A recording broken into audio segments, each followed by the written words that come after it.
In the book of Genesis, the story is told of Jacob wrestling with an angel. This story gives us the clue we are looking for, that when satisfaction is reached, impotence follows. When the feeling of reality is yours, for the moment at least, you are mentally impotent. The desire to repeat the act of prayer is lost, having been replaced by the feeling of accomplishment. You cannot persist in wanting what you already have. If you assume you are what you desire to be, to the point of ecstasy, you no longer want it. Your imaginal act is as much a creative act as a physical one, wherein man halts, shrinks, and is blessed. For as man creates his own likeness, so does your imaginal act transform itself into the likeness of your assumption.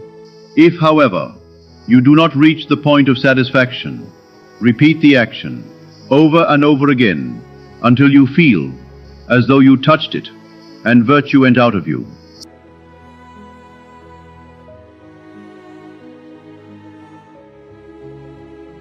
I have another way of praying.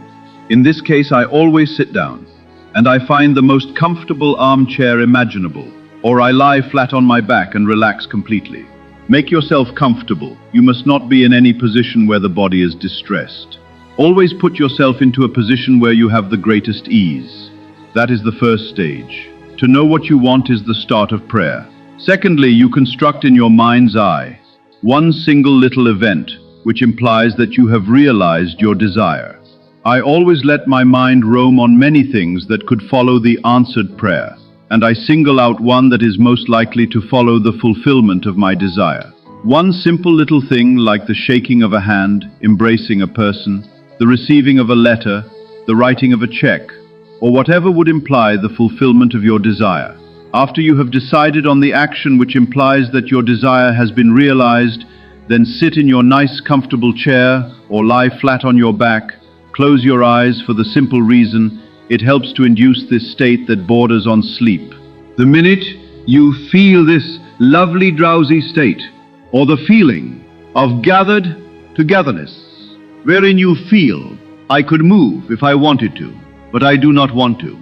I could open my eyes if I wanted to, but I do not want to.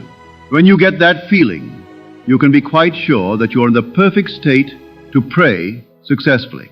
In this feeling, it is easy to touch anything in this world. You take the simple little restricted action, which implies fulfillment of your prayer, and you feel it, or you enact it. Whatever it is, you enter into the action, as though you were an actor in the part. You do not sit back and visualize yourself doing it. You do it. With the body immobilized, you imagine that the greater you inside the physical body is coming out of it, and that you are actually performing the proposed action. If you are going to walk, you imagine that you are walking. Do not see yourself walk. Feel that you are walking. If you're going to climb stairs, feel that you are climbing the stairs. Do not visualize yourself doing it. Feel yourself doing it. If you're going to shake a man's hand, do not visualize yourself shaking his hand. Imagine your friend is standing before you and shake his hand.